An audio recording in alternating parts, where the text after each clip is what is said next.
நிறைவாழ்வை பெறவே தடையான உடைமைகள் பற்றிய ஆசைகளை நினைவாய் கண் முன் கொண்டு வரும் சோதனையான சாத்தானே, இயேசுவின் பெயரால் உன் சூழ்ச்சிகள் ஒழியும். அந்தோணியாரின் திரு ஜெபத்தால் மடியும்.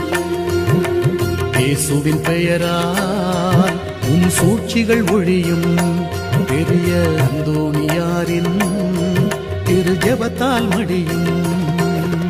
காயனா சேசுநாயகா, காயனா மனதூயகா, காய தூணிலே சாயகா, காய சாரீக நாயகா, சேசுநாயகா, சூசேநாயகா, சேசுநாயகா, சூசேநாயகா.